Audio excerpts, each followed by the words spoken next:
Bien, bonsoir à toutes et à tous. Je déclare l'ouverture de la séance et désigne Delphine Rosca comme secrétaire. Messieurs, dames, bonsoir. Je vais procéder à l'appel. Dominique Gantier. Claude Delval. Laurent Deblos. Anne Mazuren. Hervé Viplier. Marie-Laure Allosri. Christian Gantier. Excusez, représenté par Claude Delval. Gisèle Coteau-Frontel. Excusez, représenté par Hervé Viplier.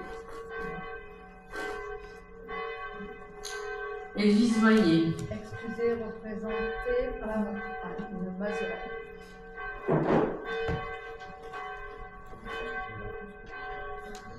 Patrick Vandrièche.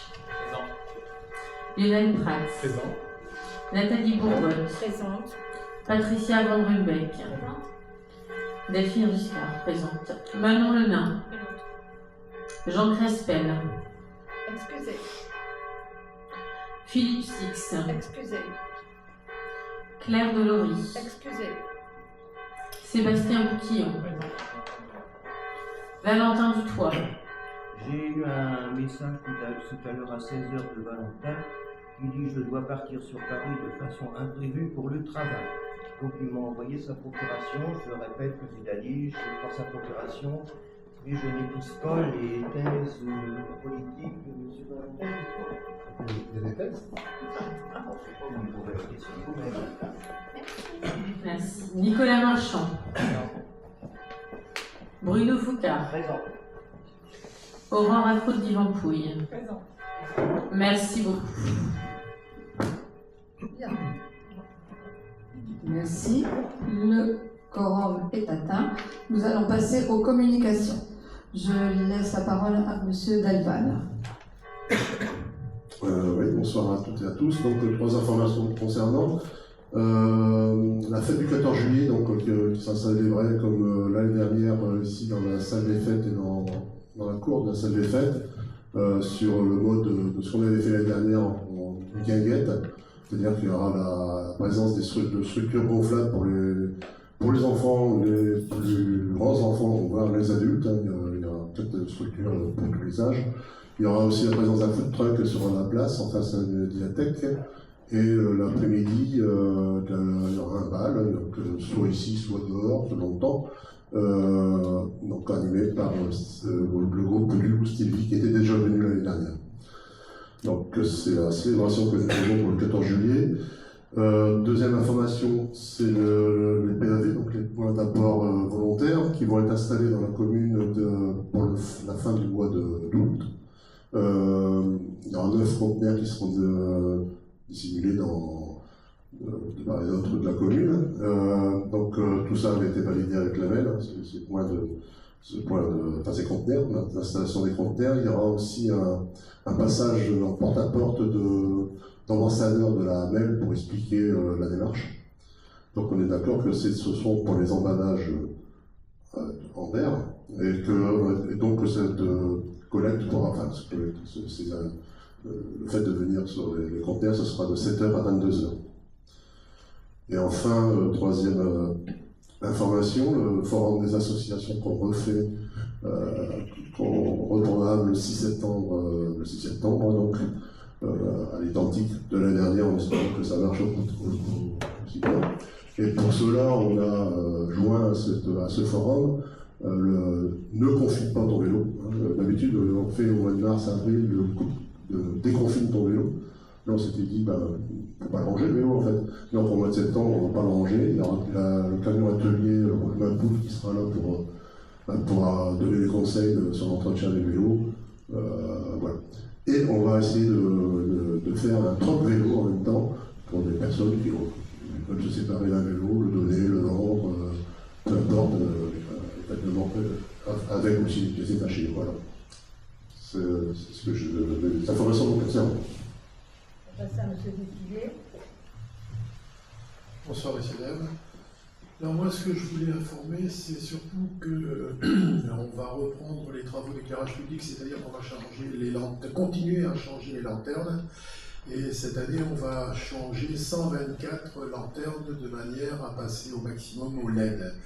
Il nous en restera 51 qu'on fera dans un futur, j'espère, proche. Mais bon, voilà. Alors, c'est ce qui va nous permettre de... Ces lanternes ont une particularité, c'est qu'on sait les modérer, c'est-à-dire baisser l'intensité aux heures que l'on souhaite. Donc nous, ce qu'on a souhaité, c'est qu'entre 23h et 6h le matin, on aura une baisse d'intensité de ces lumières de telle manière à surtout ne pas déplaire à la faune nocturne, les chauves-souris, il y a un tas de choses comme ça qui font que, donc on fait en sorte de ne pas trop perturber cette faune-là. Voilà. Donc ça, c'est la première des choses. La deuxième des choses, je ne sais pas si tout le monde a remarqué, mais dans la commune, il y a eu pas des modifications, mais surtout des changements de panneaux directionnels. Et sur ces panneaux directionnels, il y a une précision un peu plus apportée au niveau des directions vélo, même s'il n'y a pas beaucoup de pistes cyclables ou autres, il y a quand même des directions qui incitent les cyclistes à passer par tel ou tel endroit. Ça, c'est une chose. Ce qui est à retenir sur cette directionnelle-là, c'est que aujourd'hui, on a eu quelques petites remarques, notamment pour l'église d'Angoine. L'église d'Angoine n'est plus reprise dans ces panneaux directionnels. Ça n'est pas un oubli du tout, ça n'est pas non plus une volonté de quiconque, c'est une loi qui dit que tout ce qui est lieu de culte maintenant est indiqué que lorsque le bâtiment est classé. Voilà. Donc j'oserais dire que c'est comme ça, c'est normal, on ne peut rien y faire. Voilà, c'est une loi. Ensuite, ce qu'il va y avoir également, on a eu aussi des demandes, diverses demandes, notamment une rue des Bleuets, dans la résidence des Bleuets, voilà, on va dire ça comme ça, des demandes d'entretien d'espaces verts. Bon, la commune entretient tous les espaces verts qui appartiennent à la commune, ce qui est tout à fait logique, bien évidemment. Mais en l'occurrence, si je prends cet exemple-là, il y a une parcelle qui est une parcelle à tondre, qui est une parcelle avec des arbres à élaguer, etc. Cette parcelle n'appartient pas à la commune. Ça fait plusieurs fois qu'on a des remarques. Alors que ça soit là ou que ça soit ailleurs, si la parcelle n'appartient pas à la commune, il faut savoir que nous, on n'a pas à prendre en compte les entretiens de ces espaces-là. Voilà. Ça, je tenais à le dire parce que il y a beaucoup de personnes qui disent « ouais, avant c'était fait, etc. » Enfin bref, bon, c'était peut-être fait avant, mais on n'était pas dans les clous parce que c'est pas normal d'entretenir des choses qui sont privées. Voilà, si les gens demandent de couper, de tondre leur jardin, on le ferait aussi, quoi. Voilà. Donc on ne peut pas rentrer dans ce jeu-là. Ça, c'est une chose. Ce qu'il va y avoir aussi, et ça normalement dans la deuxième quinzaine d'août, c'est dans le chemin qui amène les enfants et les parents au niveau de l'école Simone Veil, il va y avoir aussi, on pourrait appeler des élargissements. Alors ces élargissements sont au nombre de 6, c'est-à-dire il y a 6 candélabres, donc on aura 6 élargissements à ces endroits-là, ce qui permettra d'être, pour les personnes qui ont des bébés qui viennent avec une poussette ou autre, d'être plus confortables au niveau du croisement. Parce que bon, c'est vrai qu'on l'a constaté, on le sait, le croisement de 2 poussettes, dans la première partie c'est encore à moitié raisonnable, dans la deuxième partie c'est un peu plus compliqué. Donc il y aura 4 zones de 3 mètres de long sur 1 mètre de large qui vont être autour des candélabres hors entrée de l'école. Par contre, pour les 2 candélabres qui sont aux entrées des écoles, là on va faire, je vais appeler ça un stockage, où les gens pourront à la fois attendre la sortie de leurs enfants, mais en même temps laisser passer les gens qui vont de l'autre côté, c'est-à-dire reprendre les maternelles ou les gamins en garderie. Voilà. C'est un peu pour aider les gens à ce que ça soit moins embouteillé qu'aujourd'hui, parce que ça l'est quand même un peu. Donc voilà, dans des zones comme ça, en face de chaque porte, on va s'y mettre sur en plus de ce qu'il y a aujourd'hui. Et pour les autres, ben, ça sera du 3 mètres sur 1 pour ce qui est autour des candélabres. Ce qui permettra, bon, quand on verra, quand une personne voit quelqu'un arriver, bon, ben, c'est facile d'attendre, mais là, il n'y aura pas à attendre 5 minutes, ça va durer très peu de temps pour que l'autre puisse se croiser à cet endroit-là. Voilà les différentes choses que je peux vous annoncer. Merci. Oui. Intervenir sur les espaces verts. Puisque à la commission, on m'a entre guillemets interpellé, et si je lis sur le compte rendu, il est marqué sauf éléments d'information contraire. Donc, vous savez bien que j'allais aller vérifier. Donc, je suis allé au cadastre. Chose qui m'a paru bizarre, c'est que la voirie est toujours avec des numéros cadastraux. Si. La voirie appartient, mais ça appartient à la MEL. Donc effectivement, j'ai posé la question à la MEL qui m'a répondu. C'est effectivement classé dans le domaine public. De toute façon, le cadastre, c'est un document fiscal, donc on s'en fout, mais sinon, on fera le nécessaire. Sachant que donc, dans la partie voirie communautaire, les 3 parcelles parterres d'espace vert ne sont pas individualisées. À partir de là, j'ai retourné les documents que j'ai chez moi, c'est-à-dire tous les comptes rendus du conseil municipal pendant que j'étais maire. Et pas tous les dossiers, hein, contrairement à ce que certains vont raconter. Et j'ai trouvé une délibération, si vous voulez bien prendre note, du 10 décembre 1999, sous le numéro 62-9, qui dit la commune achète à titre gratuit la parcelle B1425 d'une superficie de 249 m², c'est-à-dire la parcelle du bout. Alors j'espère que vous ne me ferez pas l'insulte de venir me dire qu'il y a eu une délibération du conseil municipal, mais que ça n'a pas été suivi des faits. Donc il y a eu un acte notarié. Je reprécise que je n'ai pas le dossier chez moi, le dossier il était censé rester à la mairie.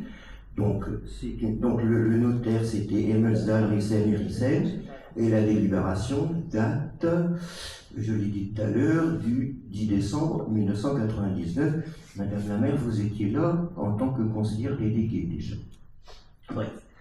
Donc la parcelle du bout est propriété communale, logiquement. Alors attends, moi je vais quand même répondre à ça. Quand on a une délibération qui est faite, non je veux finir, quand on a une délibération qui est prise par la mairie, on est bien d'accord, par le conseil municipal, cette délibération après c'est le notaire qui applique toutes les choses. On est d'accord sur ce principe.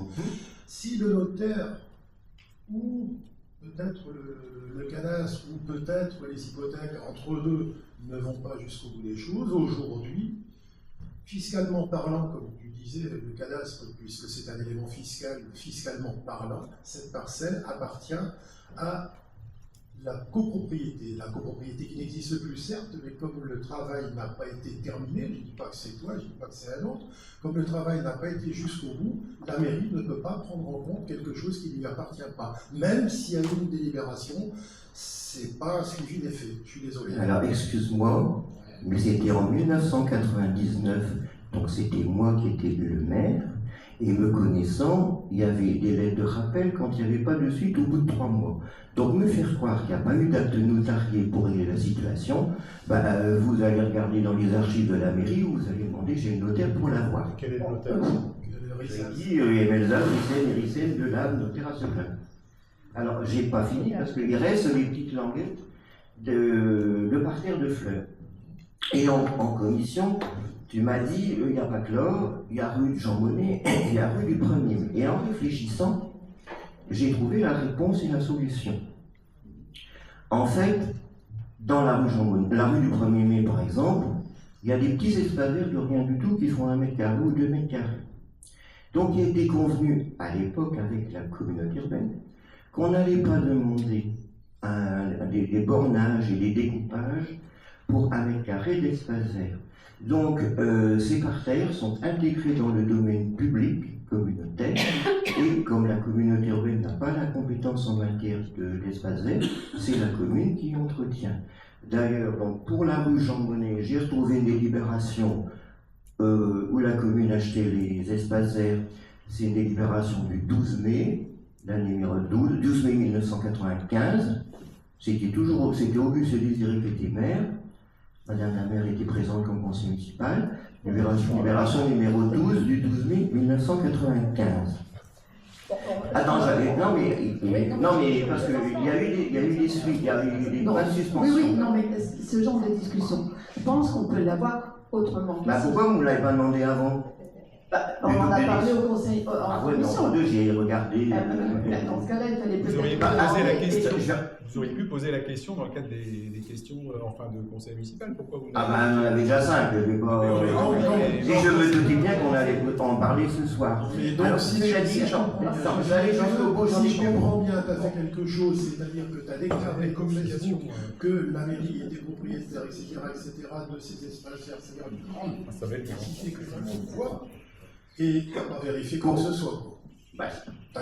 Pour moi, qui ai été maire pendant 19 ans, je sais que tous les espaces verts de la commune sont propriété communale ou sont intégrés dans le domaine public communautaire et donc automatiquement entretenus par la commune. Il n'y a qu'un seul endroit dans la commune où les espaces verts sont restés privatifs, c'est dans la rue de dite Jeanne Lano, parce que M. Crespel n'a jamais voulu les classer dans le domaine communal. Il n'y a pas que les espaces publics, que les espaces verts, il y a aussi la voirie. La voirie n'est pas une voirie classée. Oui, bon, c'était plus là.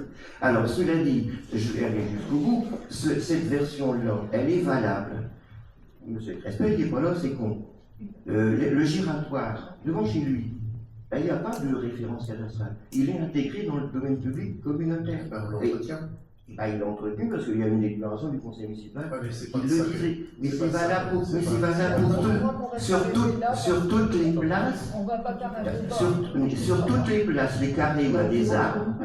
Sur toutes les places, les carrés où il y a des arbres. L'année dernière, vous avez fait des parterres rue Guy-Moquet. C'est pareil. Les trottoirs de la rue Guy-Moquet sont du domaine public. Il n'y a pas eu un découpage pour 1 mètre carré par terre de fleurs rue Guy-Moquet. Donc tout ça, c'est une décision qui a été. Moi, je pense que ce que je vais faire, je vais demander à la personne qui gère les archives de retrouver cette délibération.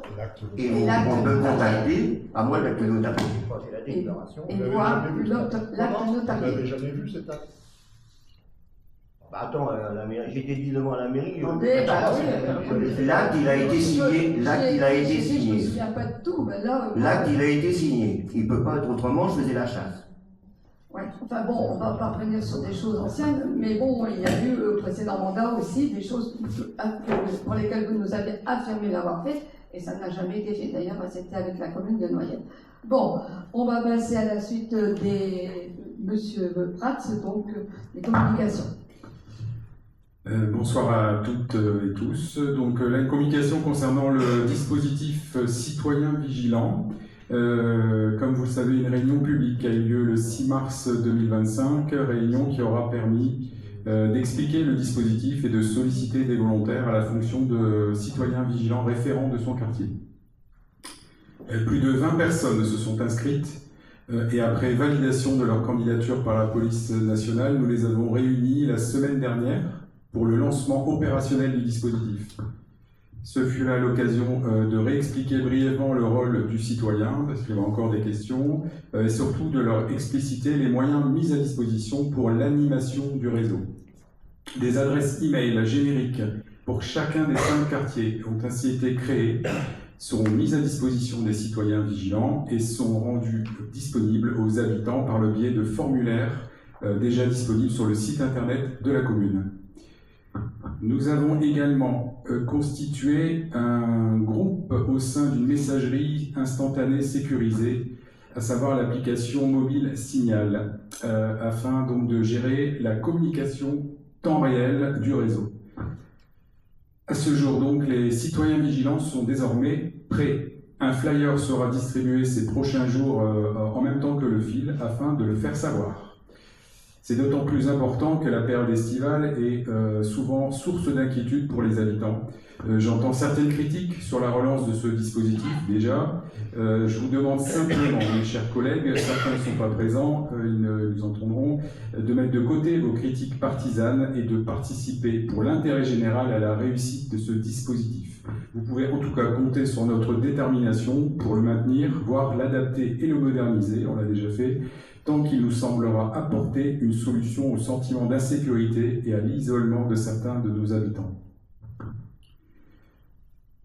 Deuxième communication, petit point concernant l'antenne relais, on en avait déjà parlé lors des précédents conseils municipaux, on en a parlé en commission.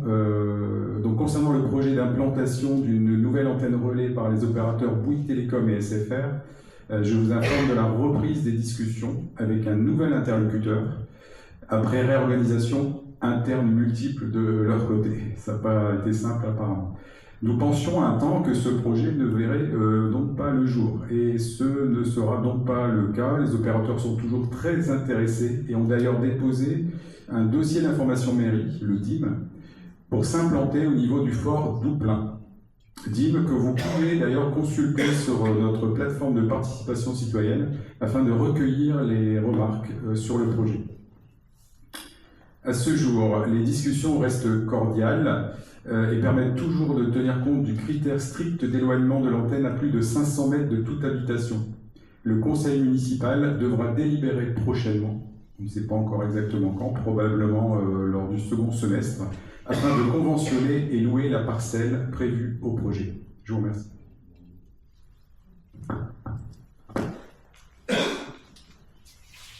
Bien. Alors, moi j'ai deux communications. La première concerne la venue dans la commune de la nouvelle ASCP qui est arrivée le 2 juin. C'est Audrey Morel qui viendra en collaboration avec notre brigadier chef Amélie Mondiaux. Deuxième communication pour les personnes qui n'auraient pas eu cette info et qui est très importante quand même pour la commune, hein, je m'en félicite, je pense que tout le monde ne peut que s'en féliciter. Ça concerne la subvention des 500 000 € que la MEL nous avait octroyée et qui avait été mise au tribunal par M. Foucard, en l'occurrence. Hein, donc, le jugement a été le 1er avril, et enfin, les résultats sont tombés, enfin, la délibération, le 29 avril. Donc, aujourd'hui, M. Foucard a été débouté, donc cette subvention, il n'y a pas de souci pour que nous puissions l'obtenir. Enfin, ne vous inquiétez pas, malgré tout.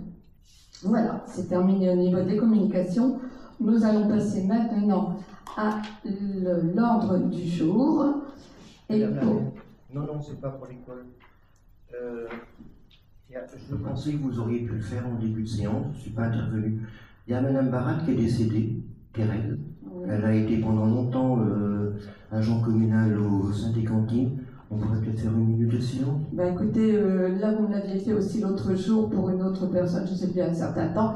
Je trouve dommage, c'est que ce genre de demande ne passe pas par conseil. Vous m'écrivez vos questions, vous auriez pu mettre dans vos questions, pouvez-vous penser à... on pourrait peut-être penser que ce serait déjà vous la première à devoir y penser. Oui, mais vous savez, il y a tellement de choses à penser, et vous le savez bien, puisque vous avez été maire. Donc voilà. Donc on va passer à l'approbation. Vous étiez aux obsèques ? Bien sûr.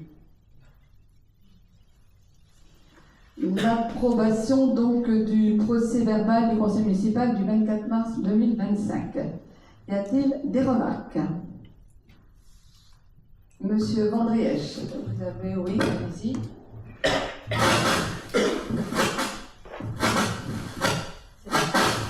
C'est pas le bon micro.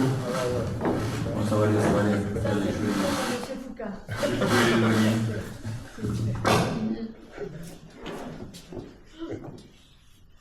Bon, est-ce qu'on peut préciser, parce que c'est vrai que l'approbation de ce PV au conseil municipal, il fait toujours l'objet d'un tas de choses qui ne sont pas de l'approbation. Est-ce qu'on peut préciser que l'approbation du PV du conseil municipal n'a pour objet que le contenu du procès verbal, et que, par exemple, ce qu'on ne trouve pas conforme à ce qui a été dit dans les discussions, les manquements, par exemple, qu'on peut y trouver, mais que ce n'est pas un moment où on profite de cette approbation pour relancer des discussions, exprimer des avis, comme Bruno, tu le fais très régulièrement. Moi, je pense que voilà, il faut s'en tenir.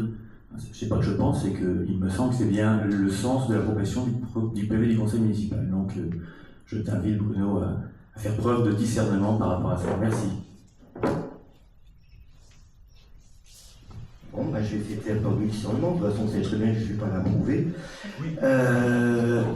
Alors effectivement, s'il faut regarder par rapport à comment ça a été écrit, alors dans les créations de postes, il est marqué que j'aurais dit d'autant plus que comme vous voyez mes interventions sont écrites, donc je sais ce que je dis, cela réduit le temps de travail pour les agents. Moi j'ai plutôt dit, vos propositions visent à réduire le temps de travail au service de la population. C'est pas tout à fait la même chose. Vous avez dit également tous ensemble qu'on pouvait construire sur des emplacements réservés. Je ne vais pas épiloguer, je vous invite à aller voir le plus 3 de la MEL, livre des emplacements réservés, introduction, page 4 et 5, il est marqué noir sur blanc que si on a une réserve sur son terrain, on ne peut rien faire.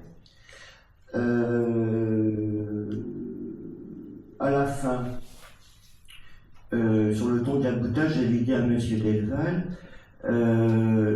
Monsieur Delval, en février dernier, vous m'avez salué parce que j'avais approuvé un grand nombre de délibérations ce jour-là. Pour vous faciliter la tâche, aujourd'hui, je fais le calcul moi-même. Vous voyez, je me suis ressaisi, j'ai voté contre 8 fois, j'ai approuvé 6 délibérations et me suis abstenu 1 fois. Et dans le procès-verbal, il est marqué, M. Delval relève que M. Foucard a émis plus de votes pour sur ce conseil municipal qu'en février. Alors, d'une part, c'est moi qui suis intervenu, et d'autre part, c'est exactement le contraire en ce qui concerne les votes. Est-ce que c'est grande importance, franchement, est-ce que ça a une importance pour le PV? Un procès verbal, c'est quelque chose d'officiel, c'est quelque chose sur lequel on peut se référer. Heureusement que de votre temps, vous n'aviez pas cela à faire. Hein, bah oui, mais les procès verbaux, c'était bien fait, donc voilà. Ah non, il n'y en avait pas. Hein? Il n'y avait pas de procès verbaux, il y avait 62 pages de procès verbal. Parce qu'il y avait 70 questions à l'ordre du jour. Enfin bref. Qu'est-ce que je peux encore raconter? Parce que. Alors. Bon, ben, je vais quand même le dire, même si je vais me faire engueuler par M. Landriège. Je suis quand même étonné, je regrette. Alors on va me dire que je répète toujours la même chose. Madame Françoise Muchamblé n'a toujours pas eu ses 1000 euros. Écoutez, M. Foucard, on arrête avec ça, c'est pas à l'ordre du jour, on a géré. Maintenant, permettez-moi quand même, parce que j'ai retrouvé, bon, je ne vais pas lire les courriers, vos échanges que vous avez pu avoir à une certaine époque avec Madame Muchamblé, vous n'étiez pas dans ses bonnes grâces, et elle non plus n'était pas dans vos petits souliers. C'était toujours. Alors, arrêtez, on s'en est occupé, on gère. Le trésor public, il est là, et puis ben, elle aura l'argent. Déjà qu'on a voté, on n'était pas obligé de l'accepter. On l'a fait, le conseil municipal l'a fait. Vous êtes tenu d'appliquer une délibération du conseil municipal. Mais elle sera appliquée, monsieur Foucard, elle sera appliquée. C'est quand même malheureux pour une dame qui a perdu son mari et sa fille en un mois de temps. Ouais. Mais heureusement qu'elle vous a, monsieur Foucard, parce que sinon, ce serait quand même dramatique. Et pour l'instant, on n'est pas encore rien à faire. Monsieur Foucard, je voulais que ça déclore son donc, on met le Monsieur Foucard, je n'ai pas du tout l'intention de vous engueuler, comme vous le dites. Je te demandais simplement de t'en tenir à l'approbation du procès verbal, ce qui est normalement. Après, s'il y a d'autres questions, il y a des commissions, tu peux interpeller les gens par d'autres manières, mais voilà, c'est simplement pour éviter de s'étendre sur les sujets et de discuter pendant des heures sur des sujets qu'on a déjà évoqués au conseil précédent. Bien. Donc, je le mets au vote. Monsieur Foucard, vous êtes contre. Monsieur Dutoit, il vote pour. Oui, non, donc il s'abstient. Parfait. Je vous remercie. Bien, nous allons passer à la première délibération, la création d'un poste d'attaché principal. Alors, si vous avez lu la délibération, cette délibération porte sur la création d'un poste de catégorie A. Elle est nécessaire pour permettre une promotion interne au sein de la commune. Il s'agit pour un agent qui remplit les conditions d'accès au grade et les règles de gestion interne d'accéder au grade d'attaché principal. L'agent répond aux missions qui lui sont confiées et qui sont nécessaires au bon fonctionnement de la collectivité. Je précise toutefois qu'il ne s'agit pas d'accueillir une personne supplémentaire. L'agent titulaire du grade occupe déjà l'emploi de DGS au sein de la commune. Cela ne change pas. À la suite de cette délibération, l'agent titulaire sera nommé au grade d'attaché principal, mais restera sur l'emploi de DGS déjà présent dans le tableau des effectifs de la commune. Voilà. Y a-t-il des remarques? Allez-y. Attends, je viens de penser à quelque chose, faut que je le rajoute. Désolé, ne vous étonnera pas que je vote contre cette délibération. Tout d'abord parce que, telle qu'elle est écrite et telle que vous venez de l'expliquer, Madame la maire, il est clair qu'elle est proposée pour permettre l'avancement d'un agent en place et qui remplit les conditions pour passer à ce grade supérieur. Hors de mon temps, le centre de gestion de la fonction publique territoriale et la préfecture m'avaient plusieurs fois tapé sur les doigts, car on ne crée pas un poste pour, entre guillemets, faire plaisir à un agent, mais parce que la collectivité en a besoin. Donc je ne suis pas sûr que votre délibération telle qu'elle est rédigée soit ratifiée tant par le préfet que par le centre de gestion, puisqu'il est bien marqué que la DGS en place pouvant passer au grade supérieur, donc vous créez le poste adéquat. Là où je viens d'y penser, c'est que si on crée un poste, on aurait aussi supprimé celui qui existe, mais bon. Bon, pas bref. Par ailleurs, j'ai souvent décrié ces derniers temps le fait que les services municipaux se transformaient en armée mexicaine, où il y aurait plus de chefs que d'ouvriers, donc une raison de plus pour voter contre. Et enfin, quand je relève les fautes et les erreurs dans les projets de délibération, cela prouve que personne ne les relie.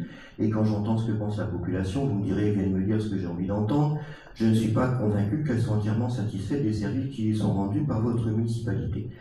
Donc, pour ma part, je voterai contre, et M. Valentin, il s'abstient. Parfait, je vous remercie. Y a-t-il d'autres interventions? Je mets au vote. Donc, M. Foucault contre. Y a-t-il d'autres personnes? Abstention. Donc, M. Dutoit. Et je vous remercie. Nous passerons à la délibération suivante. C'est l'avis du conseil municipal sur le projet de création du périmètre et du programme d'action de protection des espaces agricoles et naturels périurbains, le PEANP. Merci. C'est un sujet qu'on a vu dernièrement en commission du 11 juin. Donc, cette délibération propose d'émettre un avis sur le projet de création du périmètre du PEANP, qui vient d'être décliné, concerne le territoire des 29 communes gardiennes de l'eau concernées par l'alimentation du sud de l'île. Ce dispositif est en cours d'élaboration depuis 2019. Des réunions d'information, des ateliers de co-construction, des réunions de restitution ont associé les différentes composantes de notre territoire pour les agriculteurs, qui par la Chambre d'agriculture ont porté un soutien tant dans l'intérêt collectif que pour l'avenir agricole du territoire, que dans celui de la préservation de la ressource de l'eau. Sur le territoire de notre commune, le projet prévoit, en premier, la délimitation parcellaire des zonales A et N communales inclus dans le PEANP. En second, l'accompagnement des agriculteurs volontaires à travers le plan d'action, le 38. Ce point suscite auprès de nos agriculteurs des interrogations sur la faisabilité, la clarté et les nouvelles contraintes de certaines de ces actions. Le troisième point, c'est l'activation du droit de préemption qui sera encadré. L'encadrement de ce droit étant de rassurer les agriculteurs sur la priorité qui leur serait donnée en place quand l'agriculteur est en place, en vue de pérenniser son activité agricole. Cet encadrement est en cours de formalisation au travers d'une convention multi-partenariale. Le projet de PEANP est consultable sur le site de la MEM. Je vous fais grâce de l'adresse, on retrouve facilement. À l'issue de la consultation des communes et autres personnes publiques associées, il sera soumis à une enquête publique. Avez-vous des remarques à ce projet de PEANP? Je ne vais pas tout dire ce que j'avais l'intention de dire, parce que tu vas plus. Voilà. C'est vrai que la protection des champs captants, on a eu tout entendu depuis 1992. Il y a eu la DUP de 1997. Mais tout ça, c'était opposable à toutes les demandes d'occupation des sols. Donc, les pratiques agricoles n'étaient pas concernées, puisque quand on met du blé, on n'a pas permis de construire. Et donc, l'État, dans ses politiques agricoles, avait imposé des règles aux agriculteurs qui sont très compliquées. La communauté urbaine, à l'époque, n'était pas en reste. Elle avait inventé une procédure orgue dont je me souviens plus ce que c'était pour modifier les pratiques agricoles. Maintenant, on en sort une nouvelle, le PEANP. Alors, quand j'ai lu le titre, je me suis dit, ça doit être mauvais pour les agriculteurs. Alors, M. Delpal, en commission, je vous ai demandé si vous étiez concerté avec les agriculteurs de la commune, et vous m'avez répondu par l'affirmative. Je crois que vous ne me connaissez pas encore assez, vous savez très bien que j'allais aller vérifier. Donc j'ai vérifié, on m'a répondu que non, ils n'étaient pas au courant.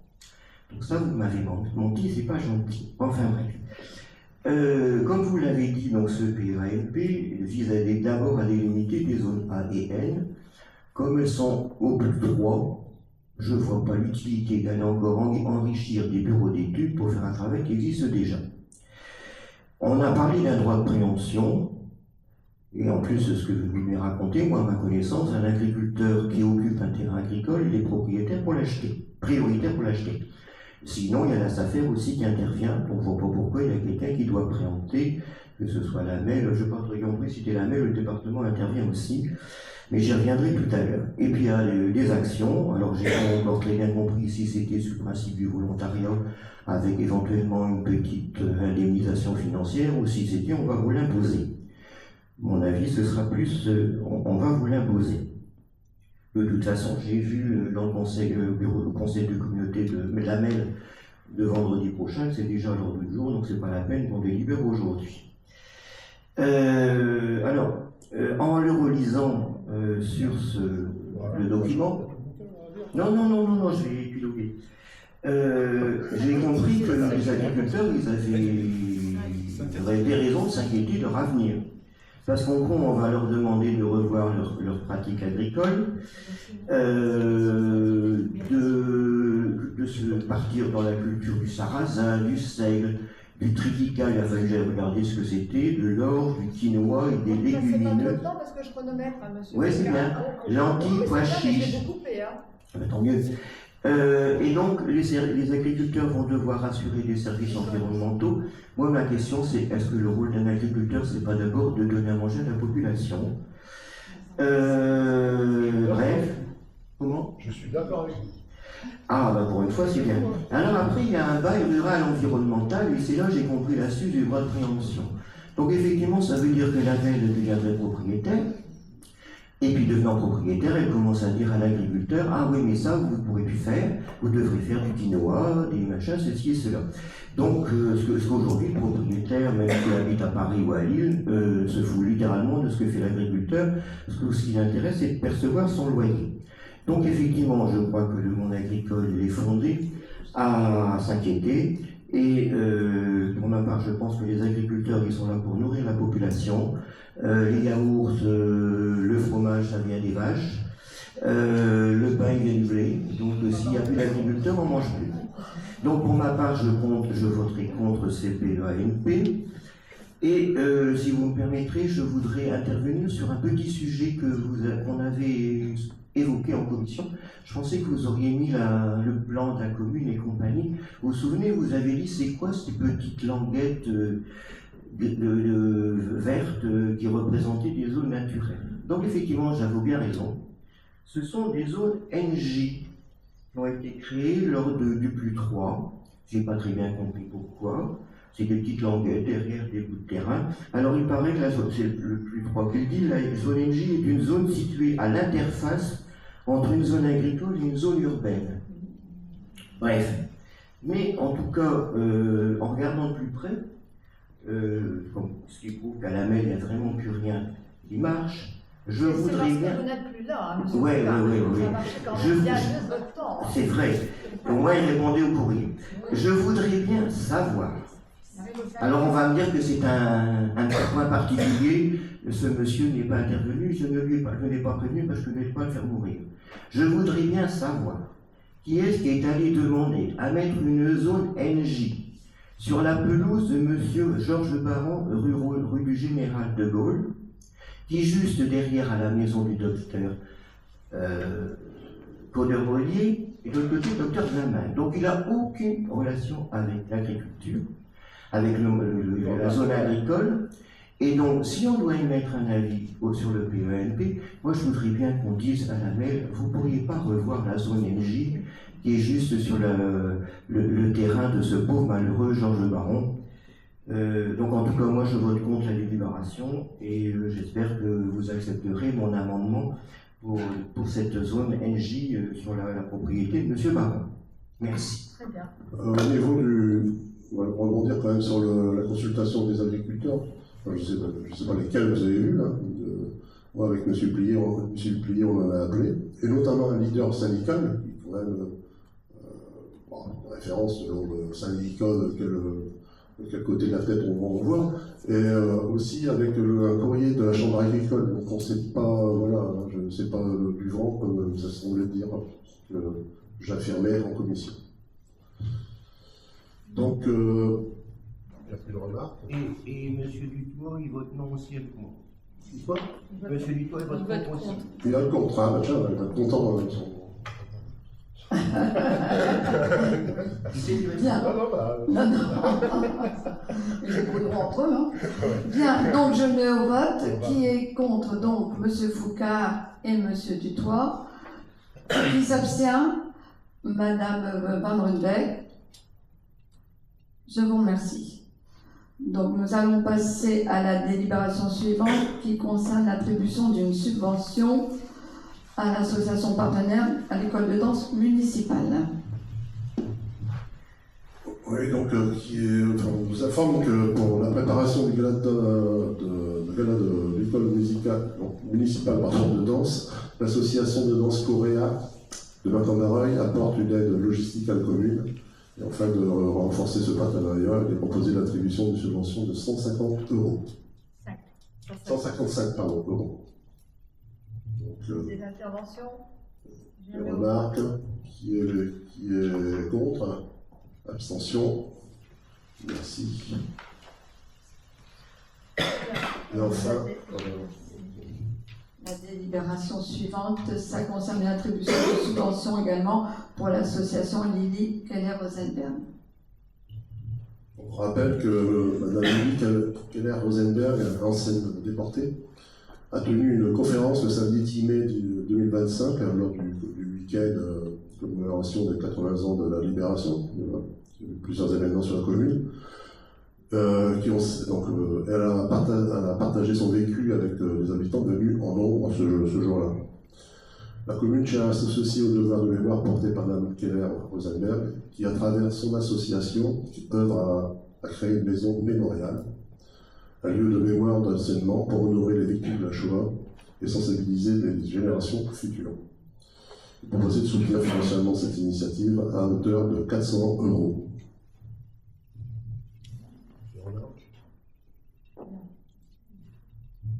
Parfait. Donc on le vote. Qui est contre? Qui s'abstient? Je vous remercie. Délibération suivante. Donc je vais passer la parole à Monsieur Deblos. Autorisation d'une remise gracieuse sur des pénalités de retard. Non, on a une oubli. Pardon. La modification, autorisation de programme de l'école Simone Veil. Bonsoir mesdames, bonsoir messieurs. Donc, 3 délibérations d'ordre budgétaire. Donc, la première concerne la modification de l'autorisation de programme de l'école Simone Veil. L'opération 926. Donc, il s'avère que les crédits de paiement liés à cette opération ont été insuffisamment provisionnés cette année. Donc, c'est ce qui nous sert à régler les factures des différents prestataires qui sont intervenus sur le chantier. Donc, il convient de rajouter la somme de 30 000 € sur cette opération. Ce qui porte le montant total de l'opération, comme vous voyez en page 6.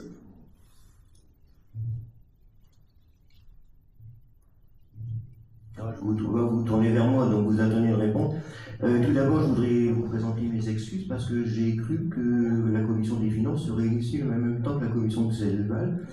le 11, et donc je viens de me rendre compte que c'était le 4, mais le 4 j'étais pas là, donc j'ai pas pu être là. De toute façon, à mon avis, j'aurais pas beaucoup aimé l'exécution à l'ordre du jour. Donc voilà. J'étais très surpris de. Oui, mais j'ai cru que c'était le 11. Je me suis excusé auprès de Mme Malossery pour sa commission, mais j'étais pas là. Bon, cela dit, si je comprends bien, le montant total de l'opération était de 6 210 au mois de décembre 2024. De 6 280 en décembre 2024. Il est de 6 270 000, donc c'est bien. Par contre, dans le bulletin municipal de novembre 2024, on parlait de 6 242 000. Donc, comme les chiffres varient et comme vous savez ce que je pensais de ce projet, je préfère voter contre. Et quant à M. Dutoit, qu'est-ce qu'il me dit? Il s'abstenait.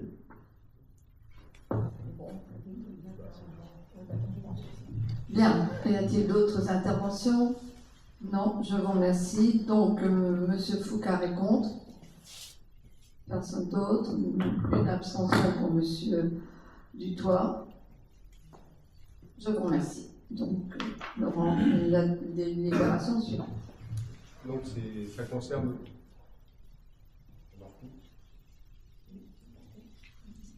Allô, allô. Il était coupé. Donc, toujours concernant le programme Simone Veil, le groupe scolaire. Donc, vous savez que le groupe scolaire a ouvert finalement à la rentrée de novembre, alors qu'initialement il devait ouvrir la rentrée de septembre. Donc, il y a eu des retards dans la conduite du chantier. Alors, il y a eu des retards qui s'expliquent par des problèmes d'intempéries, et puis il y a eu également des retards qui sont liés à des insuffisances de certaines entreprises qui avaient obtenu des lots. Donc, comme il est expliqué dans la délibération, il y a 2 entreprises qui sont concernées, qui ont eu des retards, et donc elles sont redevables dans ce cadre de pénalité de retard. Hein. Et donc, il y a une entreprise qui avait 2 lots, le lot étanchéité et le lot bardage.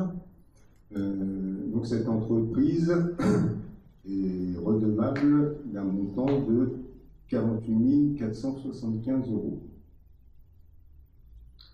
€. La seconde entreprise, c'était le lot menuiserie extérieure et serrurerie. Elle est redevable d'un montant de, je ne vois plus,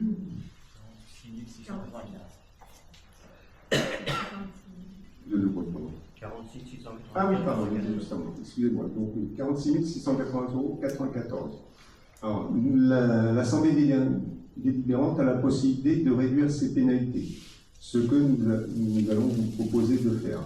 Alors, pour quelle raison allez-vous me demander? Alors, pour l'entreprise qui avait les 2 lots, donc on a considéré que le lot bardage, n'ayant eu aucune incidence sur la poursuite du chantier, il convenait de réduire les pénalités et de les conserver que pour le lot étanchéité, qui lui a entraîné des retards pour les autres entreprises qui travaillaient sur le chantier. Pour la seconde entreprise, donc le lot serrurerie ministère extérieur, donc à chaque fois ces entreprises ont été reçues par Madame Descatoires et l'objet de négociation parce qu'elles n'étaient pas d'accord, bien évidemment, vous en doutez. Et donc pour la deuxième entreprise, nous avons décidé, elle nous a expliqué qu'elle avait eu des soucis de turnover, ça veut dire qu'il y avait des employés qui avaient quitté la société et qu'elle avait subi des retards de livraison. Donc prenant tous ces éléments en considération, et puis on sait aussi qu'une entreprise, c'est aussi des gens qui travaillent, qui sont payés en fin de... C'est un tissu économique, donc on ne voulait pas non plus trop les pénaliser.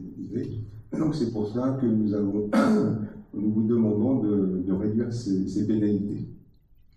Donc pour l'entreprise NFC, il est proposé donc le lot étanchéité de la pénaliser pour un montant de 28 500 €. Et pour la deuxième société, donc il y a une remise ratio, et donc de supprimer les pénalités applicables au lopardage. Et pour l'entreprise MSCM, il est proposé de ramener les pénalités à la somme de 35 000 €, soit une remise gracieuse de 11 695,94 €. Avez-vous des questions, des remarques?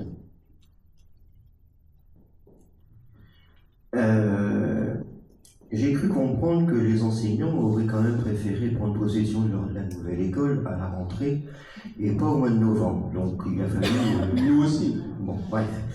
Alors, donc effectivement, il y a des entreprises qui n'ont pas respecté leurs contrats et donc vous leur avez notifié des pénalités de retard, ce qui me semble tout à fait logique.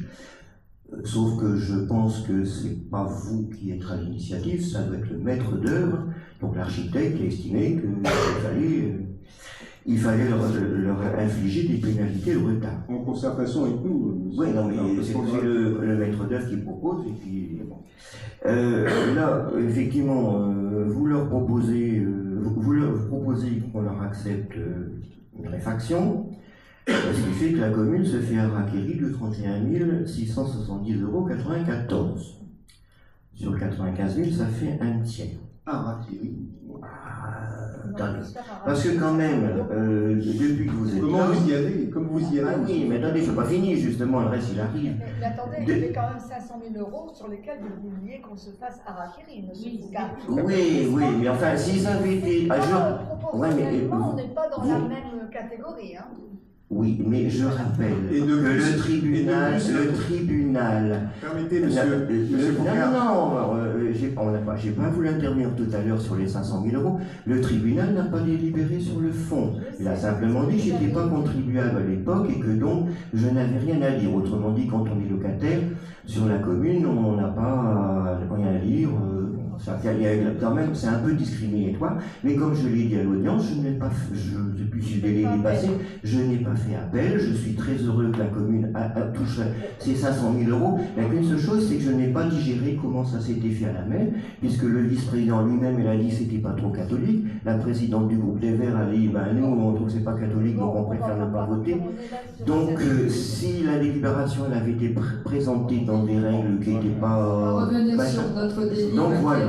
Donc vous avez touché les 500 000 €. Et ben voilà, on aurait pu faire un mais donc, vous chipotez sur un tas de choses depuis 5 ans et demi. Nous ne chipotons pas, monsieur Foucault, nous sommes sérieux.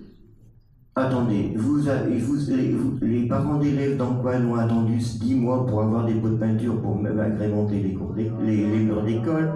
Vous avez diminué le grammage de la coquille de Noël. Vous refusez de revoir le montant de la subvention de la société Colombophile. Vous refusez dernièrement à revoir le budget des fournitures scolaires. On sort de la délibération. Non, mais attendez, vous dites non à tout et là vous faites la raillerie du butin budget communal de 31 000 €. Donc moi je vais être contre. Oui, d'accord. Je vous dirais que, comme de coutume, avec vous présentez les choses de manière fallacieuse, puisque vous venez de vous faire une liste à Prévert des moins, mais vous ne voyez jamais les plus. C'est normal, je fais partie de l'opposition. C'est ce que vous répondez à chaque fois. Non, monsieur. Moi, je rappelle que quand vous êtes arrivé ici au conseil municipal, quand vous êtes revenu chez nous, vous avez dit je vais être dans une position constructive. Or, je suis désolée, elle n'a rien de constructif.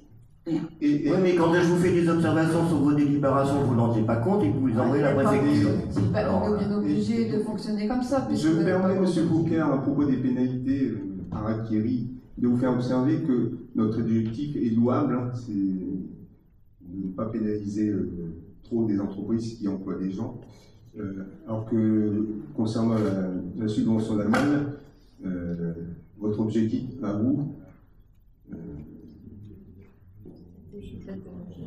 à part nous nuire, il n'avait aucun intérêt. J'ai écrit dans mes recours au tribunal que si la délibération avait été présentée par le président de la MEL, le vice-président aux finances ou quelqu'un qui s'occupait de l'eau, plutôt que de faire croire que la commune pouvait entrer dans le fonds de concours école, ce qui n'était pas le cas, puisque le fonds de concours école c'était pour des classes supplémentaires qui étaient rendues nécessaires par l'arrivée de populations nouvelles dans le cadre du plan local de l'habitat de la MEL. Donc c'était, si la AMEL avait annulé la délibération et on avait passé une autre en disant le président de l'AMEL, la commune de Planquin et compagnie, je n'aurais rien dit, mais l'AMEL n'a pas voulu se déchirer. On revient, bah oui, mais de toute façon, c'est un point d'acquaintance, bon bref. Donc on revient à notre délibération. Donc, moi je vote contre et Valentin il vote contre également. C'est parfait, je vous remercie. Est-ce qu'il y a d'autres personnes qui votent contre? L'abstention, je vous remercie. Délibération suivante. Donc, décision budgétaire modificative numéro 1. Donc, c'est ce qu'on appelle l'IDM et ça consiste à modifier le budget primitif. Alors, pour quelle raison? Donc, cette DM reprend les éléments dont on vient de parler dans les deux précédentes délibérations. Donc, il convient d'enregistrer dans notre comptabilité donc les 30 000 € qu'on a rajoutés au programme du groupe scolaire, l'opération 926. Également, aussi, comme il était expliqué plus haut, il y a une erreur de plume au niveau de l'autorisation du programme pour la construction du groupe scolaire. Et le montant de paiement qui avait affecté l'opération, il y a une erreur de plume, donc qui fait que nous avons dû passer une écriture complémentaire de 11 660,78 €. Mais ce montant a été compensé, comme on l'explique plus bas au mois de mai, par un virement de crédit d'un montant de 9 696,04 €. Donc il est en déduction des 11 000 dont je viens de vous parler. Tout ça pour vous dire que finalement, il convient de rajouter 1 923,74 € dans cette EDM. Donc cette EDM comprend donc les 1 923,74 € dont on vient de vous parler, les 30 000 € à rajouter à l'opération 926, les crédits de paiement de l'école Simone Veil. Et donc ça, ce sont des dépenses. Et en recettes, nous avons des subventions, les 500 000 € dont vous parlez précédemment. Et donc, nous avons inscrit, c'était pas au budget ça, un montant de 250 000 € en recettes d'investissement. Donc, vous savez qu'une opération budgétaire doit toujours être équilibrée. Donc, en dépenses, on a 1 923,30 000 et en recettes, on a 250 000. Donc, le solde de 218 076,26, on vous propose de l'affecter au remboursement du crédit de 400 000 € que nous avons voté récemment pour le financement du groupe scolaire. Donc en fait, on a utilisé deux outils pour financer, je ne vais pas revenir sur l'historique, les 1 million, je parle, j'arrondis, il y a 1 million, dont M. Fouquin qui est toujours persuadé qu'il n'était pas financé.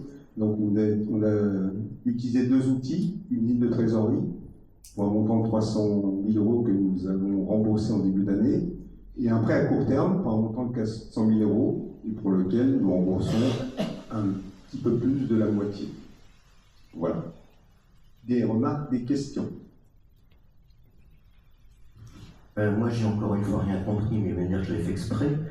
Donc, là, vous dites qu'il faut augmenter un crédit de paiement de 30 000 €. Deux délibérations d'avant, on avait fait des économies de 70 000 € sur l'opération, et à la délibération d'entre-deux, on pouvait avoir 95 000 € de pénalité de retard, donc de recettes supplémentaires. Donc, moi, j'y comprends rien. Après, il y a une erreur de plume, alors je n'ai absolument rien compris. Entre le virement de crédit d'un montant de 9 000 et des brouettes qui a été fait à l'opération 926, la somme restant à ajouter pour corriger l'erreur est devenue 923 machin. Moi, j'ai rien compris, donc je vote contre, et Valentin, il vote contre également, apparemment. Ouais, il vote contre également. Alors, M. Foucault, je vais vous... Ah non. Ouais, il vote contre. Concernant les 11 000, donc il y a une erreur de plume qui faisait qu'on devait rajouter 11 000 € en dépenses. Le virement de crédit, vous vous rappelez que au Conseil municipal de mars, le budget, nous avons aussi voté une délibération, comme tous les ans, sur la fongibilité des crédits. Donc c'est ce qui nous permet, sans passer par le Conseil municipal, en restant dans les mêmes chapitres budgétaires, de pouvoir transférer des sommes d'un article à un autre. C'est ce que nous avons fait. Donc, d'où ce solde de 1 923,74 €. Est-ce que c'est plus clair? Mais bon, c'est bon. Bien. Si c'est pas clair, on va mettre au vote. Donc, qui est contre? D'accord. Qui s'abstient? Je vous remercie. Donc, on va passer à la délibération suivante qui concerne la restauration scolaire. Donc, Madame Alosky. Bonsoir à tous. Donc, le marché de restauration scolaire avec notre prestataire LIS Restauration prend fin le 30 août 2025. Donc, la mairie a lancé une consultation et après ouverture des différentes offres, nous avons retenu à nouveau l'offre de LIS Restauration. Voilà. Y a-t-il des questions? Cette délibération, je vais la voter, je vous rassure tout de suite, mais j'aimerais bien savoir, parce que c'était pas marqué non plus dans le compte-rendu de la commission, mais j'étais pas là, les prix qui ont été proposés par LIS Restauration, parce que moi, ce que j'ai de 2022, c'était pour les maternelles 2,23 hors taxe, et les élémentaires 2,27. Et après, comme dans la délibération 9 donc, qui suit, il est indiqué que LIS Restauration augmentera ses tarifs au 1er septembre 2025, début du nouveau contrat, d'environ 40 centimes par repas. Donc la base du prix qui a été fixé, c'est un tarif d'aujourd'hui ou c'est le tarif qui arrivera au mois de septembre pour l'attribution du marché? La base de quoi Le prix du repas. Le nouveau prix du repas est plus cher que celui que nous payons actuellement. Dans le donc nouveau ça marché, fait donc là, le nouveau marché, il passe à 2,74 hors taxe. Pour les maternelles et primaires, il n'y a plus qu'un seul prix. Non, 2,74, 2,78. Tu vas m'envoyer. 2,74 pour la maternelle, 2,78 pour les primaires. Merci. Et le Valentin, il vote pour aussi. Bien. Donc, qui vote contre? Je vous remercie. Madame la maire, si vous permettez, je vous prends la parole. C'est une précipitation tout à l'heure, je m'en excuse. J'ai oublié de vous présenter ce petit tableau à l'écran qui résume le financement du groupe scolaire, à la fois les dépenses et les recettes. On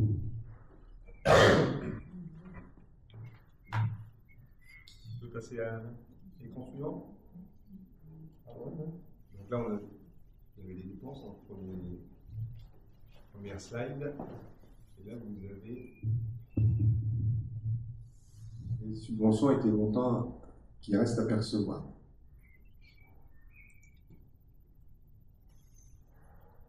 Et donc, pour l'essentiel, elles sont déjà inscrites au budget.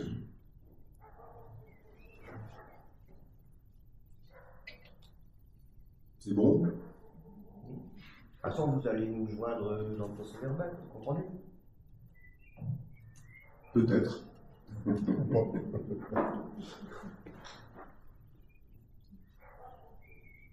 Donc ça, c'est la suite et la fin des subventions. Je laisse Marie-Laure reprendre le cours. Alors, donc, la délibération suivante, c'est modification des tarifs des prestations péri- et extrascolaires. Donc, comme avec le nouveau marché de restauration scolaire qui débutera en septembre, il y a eu une augmentation significative des tarifs. La commune ne pouvant pas absorber l'entièreté de cette hausse, nous avons décidé en commission donc, de partager environ un tiers de hausse pour les parents et 2 tiers pour la prise en charge par la commune. Et donc voilà pourquoi les tarifs ont été révisés. Donc il y a les tarifs de restauration scolaire, mais aussi les tarifs de mercredi récréatif pour ceux qui prennent le repas sur place. Les tarifs de garderie sont inchangés depuis quelques années déjà. Les tarifs du mercredi récréatif demi-journée sans repas ne changent pas non plus. Et les tarifs de semaine à LSH sont ceux que nous avions votés au dernier conseil municipal. Y a-t-il des questions?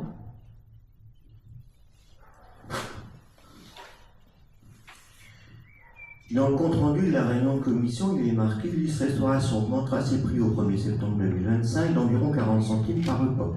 C'est une forte hausse que la commune ne peut pas prendre seule à sa charge. Il a donc été décidé d'augmenter de 0,15 € le prix des repas payés par les familles, la commune gardant à son compte les 2/3 de l'augmentation globale. Pour uniformiser les grilles tarifaires, il a été décidé d'appliquer une majoration de 1,40 € pour les enfants n'habitant pas la commune. Il est dommage que ces éléments n'aient pas été intégrés dans la délibération, parce que là on se pose la question d'un seul coup, pourquoi il faut augmenter les tarifs. Et moi j'aurais été peut-être plus transparent et plus clair de rajouter ce paragraphe-là.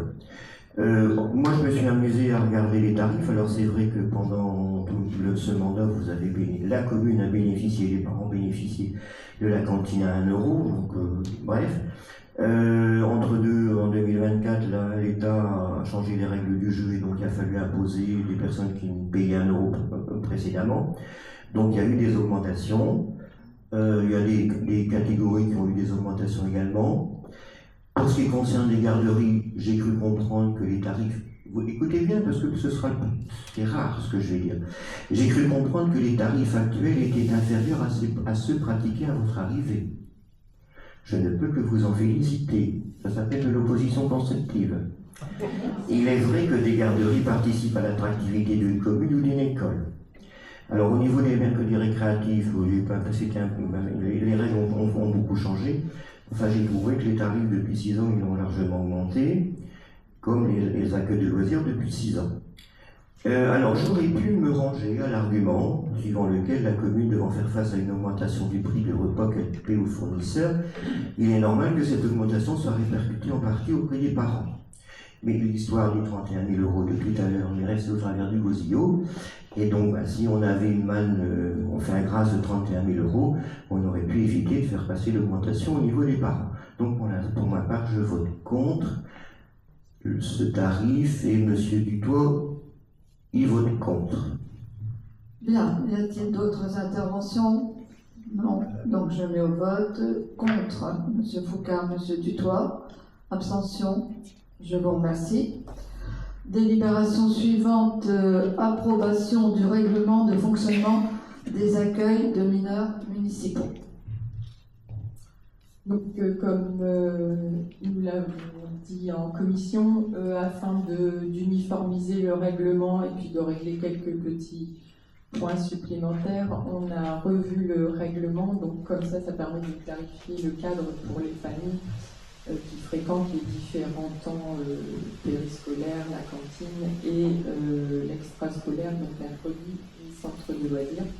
C'est un même règlement où on retrouve tout dedans.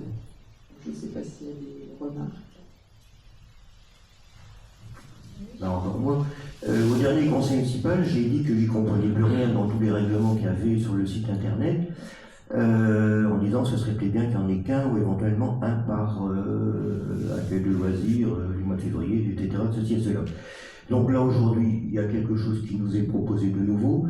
Je voudrais bien savoir si c'est quelque chose qui va se substituer à tous les autres règlements qui traînent, ou bien c'est un truc qui va s'ajouter à ceux qui existent. Non, il se substitue à tous ceux qui existent. Donc dans ce cas-là, j'approuverai la délibération, j'approuverai la délibération. Et M. Dutoit également. Bien, y a-t-il d'autres interventions? Non, je vous remercie. Donc, contre, abstention, merci. Nous allons passer à la dernière délibération qui concerne l'adhésion au syndicat mixte numérique Mairie Connectée. Monsieur Prats. Alors, nous vous proposons ce soir d'adhérer à la centrale d'achat du syndicat mixte dans le Pas-de-Calais, syndicat que l'on connaît également sous le nom de la fibre numérique 5962. Cette adhésion permettra de bénéficier, lorsque le besoin s'en fera sentir, de services, prestations et fournitures dans différents domaines, dont les télécoms, la vidéoprotection, l'Internet des objets et la communauté éducative. L'adhésion à la centrale d'achat nous permettra également de bénéficier des services numériques essentiels appelés Mairie Connectée et de l'accompagnement opérationnel du CDG 59. Et c'est justement ce domaine que nous activons en premier, d'une part pour disposer de certificats numériques à des tarifs négociés, et d'autre part pour mettre en œuvre des téléservices toujours plus modernes et sécurisés sur une instance régionale de l'outil Démarche Simplifiée. Démarche Simplifiée Hauts-de-France est une solution dédiée aux collectivités et établissements publics permettant de créer et gérer facilement des formulaires en ligne pour simplifier les démarches administratives, par exemple dossiers de candidature sur des emplois communaux ou des demandes de logement, etc. Enfin, tout type de formulaire à imaginer. Hébergé dans le data center public de Somme Numérique, cet outil garantit un stockage sécurisé et souverain des données. Pour cela, les signatures de 2 conventions sont nécessaires. D'une part, la convention d'adhésion à la centrale du syndicat mixte Nord-Pas-de-Calais numérique, et d'autre part, la convention tripartite commune, syndicats et centres de gestion pour l'accompagnement dans le déploiement des services. Cette délibération autorise ainsi Madame la maire à signer tout document afférent à cette adhésion. Y a-t-il des interventions?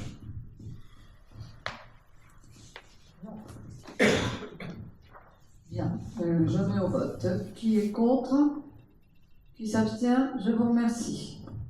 Madame la mairie, il me revient quelque chose. Oui. Le PEANP, vous faites quoi pour le pelouse, hein, monsieur Baron? C'est vrai que vous allez lui redemander. Je vais voir. Oui, oui. Merci. Bien, donc l'ordre du jour est terminé. Nous allons passer aux questions diverses. Donc, question pour un village uni responsable. Logement rue du 1er mai et du Verbois. Lors de la séance du conseil municipal du 3 février dernier, M. Delval avait expliqué que les logements prévus rue du 1er mai et du Verbois seraient des logements locatifs gérés par l'île Métropole Habitat, dans le cadre d'un contrat de réservation. Or, en avril dernier, le conseil métropolitain a décidé de privatiser l'île Métropole Habitat. De ce fait, le programme de logement locatif serait-il à reconsidérer? La privatisation de l'LMH, vous dites, M. Foucard, je vous laisse l'affirmer seul. Et là n'est pas la question. Est-ce que le programme de logement locatif que vous soulignez serait reconsidéré? Nous n'avons aucune information en ce sens et aucune raison de penser qu'il le soit. Pour le moment, nous sommes dans un temps juridique par rapport à ce programme et pendant ce délai, nous regrettons de ne pouvoir répondre aux nombreuses demandes de logement. Madame Azuel, adjointe au CCS, peut en témoigner au regard des sollicitations de personnes en quête d'une habitation sur la commune qu'elle reçoit quotidiennement. Bien. Alors, politique de vidéoprotection. Je ne sais pas si j'ai toutes les questions. Par délibération du 25, numéro 25 C0133 du 24 avril dernier, le Conseil métropolitain a décidé de la création d'un centre métropolitain de supervision urbain. Cette décision faisait suite à un appel à manifestation d'intérêt AMI. Lancé auprès des communes du territoire métropolitain, plus d'une trentaine ont manifesté leur intérêt selon cette délibération. La création d'un tel dispositif permettra aux communes volontaires de renforcer leur efficacité en matière de prévention de la délinquance et à l'échelle du territoire métropolitain de créer une véritable synergie avec les CSU et les CSU pluricommunaux permettant la construction d'un continuum de sécurité. Par la même délibération, le fonds de concours vidéoprotection a vu ses plafonds relevés et le pourcentage de participation de la MEL augmenter. Il nous plairait donc de connaître si la commune a répondu à l'appel à manifestation d'intérêt et sinon pourquoi et quelles sont vos intentions dans ce domaine récurrent. Si je me permets, vous avez l'air de chuter entre guillemets sur le terme. J'ai repris la délibération impossible de la MEL, hein, donc il y a des mots, c'est pas de moi. Hein. Alors, donc, Monsieur Foucard, vous nous interrogez sur la position de la commune vis-à-vis du CMSU, Centre métropolitain de surveillance urbaine, à savoir, avons-nous répondu à l'AMI, donc à la manifestation d'intérêt en décembre 2024? La réponse est non. Avons-nous émis le souhait d'adhérer au CMSU? La réponse est également non. Monsieur Foucard, n'en avez-vous pas assez de vouloir toujours montrer que vous êtes le sachant, le maître d'école, nous donnant des leçons sur ce que nous aurions intérêt à faire car pas en capacité de le comprendre sans vous? Surtout qu'ici, le maître d'école n'a pas bien préparé sa leçon. En effet, si vous étiez un petit peu plus renseigné sur le CMSU, il vous aurait été possible de répondre tout seul à ces questions. Pour bénéficier du CMSU, il faut disposer déjà d'un CSU, Centre de Supervision Urbain. Donc le CMSU vient en complément d'un dispositif de vidéoprotection urbaine déjà parfaitement opérationnel. Il ne le remplace pas et il ne le crée pas. Il apporte des services complémentaires tels que des rondes périodiques de visionnage, des vérifications techniques de bon fonctionnement des caméras ou même une surveillance active par des opérateurs du CMSU en 24/7. Néanmoins, comme nous l'avons déjà indiqué, notre position sur la vidéoprotection, puisque là ça répond à une deuxième partie de votre question multiple, n'est pas dogmatique. Notre position n'est pas dogmatique. Il est fort probable que nous la déployions un jour, mais ce type de projet ne peut pas se lancer sans études préalables, et surtout pas à quelques mois de la fin du mandat et à quelques semaines, vous le savez, de la période de réserve électorale. La vidéoprotection urbaine n'est pas une solution miracle unique aux problématiques d'insécurité. Elle doit s'intégrer dans un ensemble de mesures adaptées et efficientes.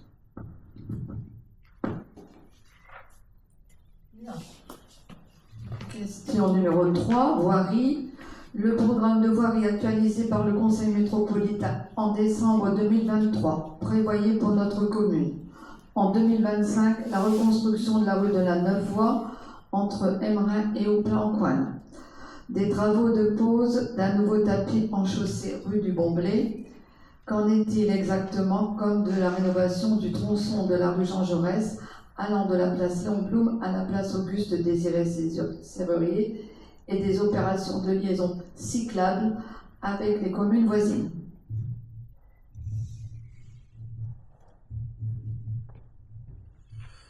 Alors, en ce qui est en 2025, la reconstruction de la rue de la 9 voies entre Emmerin et Ouplan-Coine, c'est fait. Et la rue de la 9 voies, dans ce sens-là, c'est complètement sur Emmerin. Mais c'est fait, ça a été rénové, ça a été fait. Alors, des travaux de pose d'un nouveau tapis en chaussée rue du Bon-Blé. Alors, rue du Bon-Blé, c'est pas nous qui gérons, c'est l'ONM, mais il y aura un tapis d'enrobé sur ce qui nous appartient, c'est-à-dire le giratoire du Bon-Blé.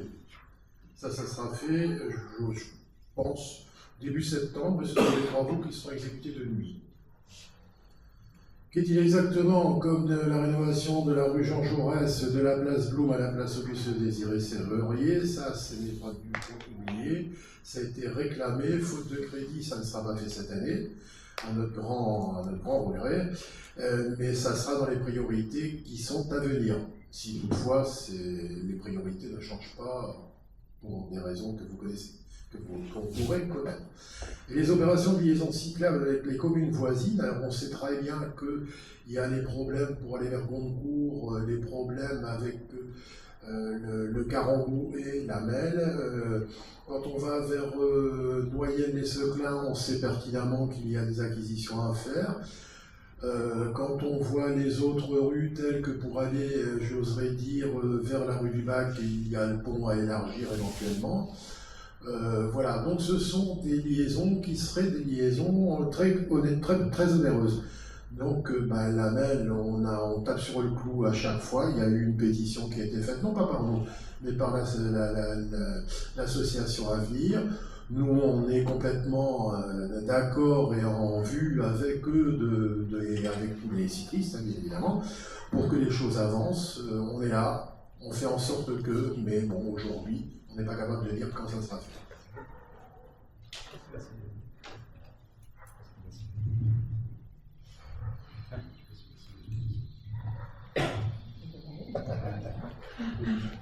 On se posait la question si vous avez signé la pétition. Si vous voulez le forum.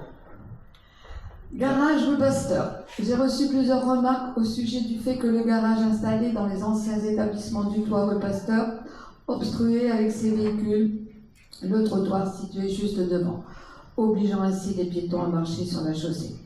Et par ailleurs que ces véhicules squattaient également le parking du cimetière d'Oupla. En tant que détenteur du pouvoir de police sur le territoire communal, quelles sont vos intentions pour faire respecter le code de la route? Bien, c'est dommage que Madame Loyer ne soit pas là, elle aurait aussi pu répondre.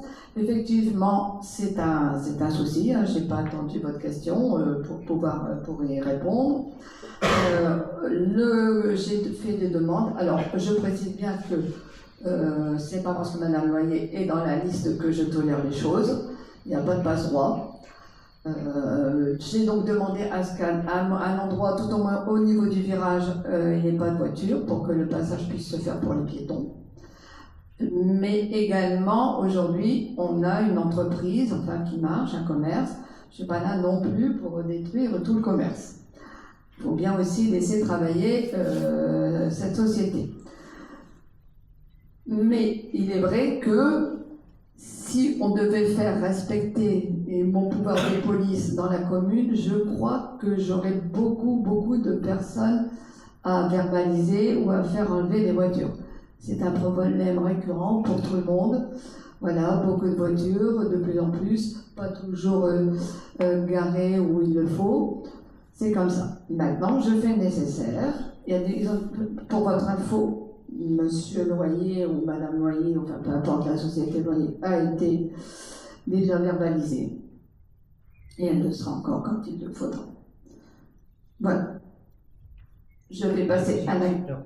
Si je peux me permettre. J'espère quand même que ceux qui viennent m'interpeller feront aussi le courage de venir vous voir. Moi, c'est quand maintenant, quand il y a quelqu'un qui me vient rouler, je dis vous allez directement à la mairie. Moi, je ne fais pas les intermédiaires. Vous savez, le courage, les gens n'ont pas toujours. Hein. Ils l'ont facilement devant un écran, derrière un écran. Moi, c'est ce que je dis quand on a des remarques à faire. Je suis à l'écoute de tout le monde. On peut venir me voir, on peut en échanger, on peut discuter. Voilà. Alors après, par contre, je peux pas. Si je peux me permettre, alors, Oui. il y a quelque chose qui m'interpelle, c'est de dire que les véhicules squattent également le parking du cimetière. Là, c'est un parking public, donc c'est tout à fait réglementaire. Oui, mais on m'a dit que quand il y a un enterrement, on ne peut plus y aller, on peut plus se garer parce que. Il n'y en a pas tous les jours, heureusement. Ouais. Après, bon, quand il y a des manifestations ici, tout le monde se gare un peu comme il peut. Hein. Bien, et on va passer à la dernière question. Alors, je donne le titre, mais on y reviendra. Le Clubhouse. Le 21 novembre 2021, la commune a obtenu un permis précaire pour le Clubhouse, déposé ensuite sur le terrain de sport d'Antoine. L'arrêté de permis de construire précise bien que ce bungalow devra avoir libéré les lieux au 31 décembre 2025, confirmant donc l'avis de l'Agence régionale de santé en date du 17 septembre 2021. Une telle installation étant contraire à la réglementation en matière de protection de la protection des champs captants, quelles sont vos intentions pour tempérer à cette obligation? Je vais laisser M. Henry y répondre, mais si son micro ne va pas, on va peut-être changer.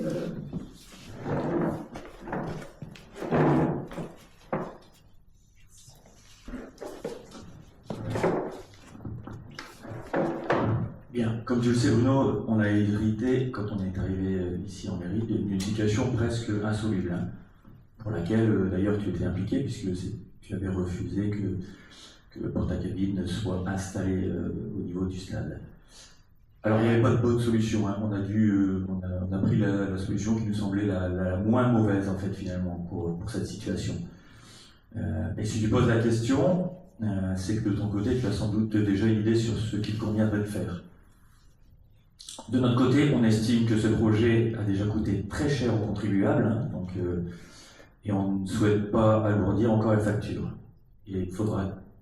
Donc il n'y a pas de décision qui a été prise, mais n'oublions pas non plus que ce porte-à-cabine sert aux usagers et que s'il fallait l'enlever, comme tu sembles le dire un peu dans ta question, hein, s'il fallait l'enlever, on ne sait pas comment remplacer le service rendu à la population. Donc il y a un problème de coût qui a déjà été important et un problème de service à la population, aux usagers du terrain de foot notamment et des terrains de tennis qu'on ne pourrait pas facilement remplacer. Donc pour l'instant, aucune décision n'a été prise. Mais peut-être que tu veux nous dire un peu toi ce que tu ferais. puisque tu as... Qu'est-ce que tu préconises? Ce serait intéressant de savoir.